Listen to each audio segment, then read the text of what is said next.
नमामि शमीशाननिर्वाणरूपं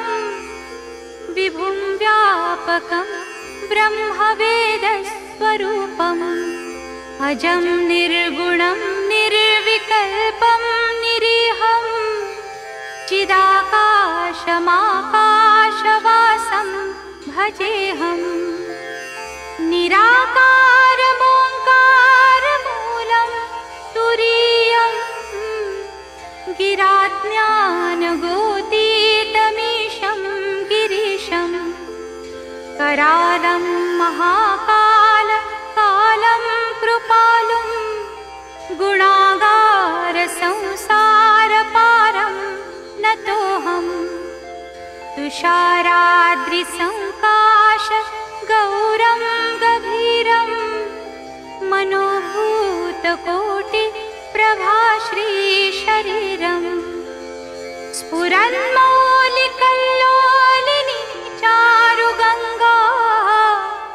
लसद्भालबालेन्दुकण्ठे भुजङ्गा चलत्कुण्डलं भ्रूसुनेत्रं विशालं प्रसन्नाननं नीलकण्ठं दयालुं मृगाधीशचर्माम्बरं मुण्डमालं प्रियं शङ्करं सर्वनाथं भजामि प्रचण्डं प्रकृष्टं प्रगल्भं मरीशम् अखण्डं मजं भानुकोटिप्रकाशम् त्रयशूलनिर्मूलनं शूलपाणिं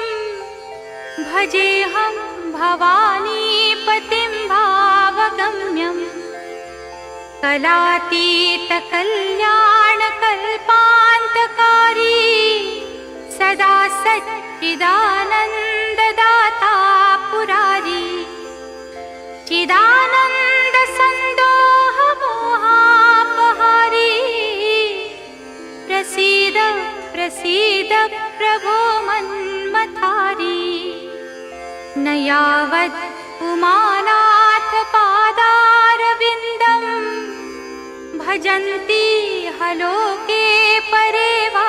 नराणां न तावत् सुखं शान्तिसन्तापनाशं प्रसीद प्रभो सर्वभूताधिवासम् न जानामि योगं जपं नैव पूजा नतोऽहं सदा सर्वदा शम्भुतुभ्यं जराजन्मदुःखौघतातप्यमानं प्रभो पाहि शापान्नमामीश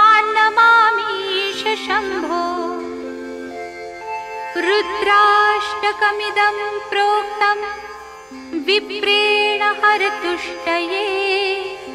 ये पठन्ति नरा भक्त्या तेषां शम्भुः प्रसीदति इति श्रीमद् रामायणे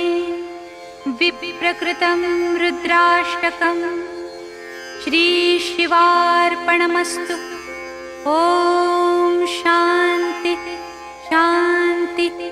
शान्ति।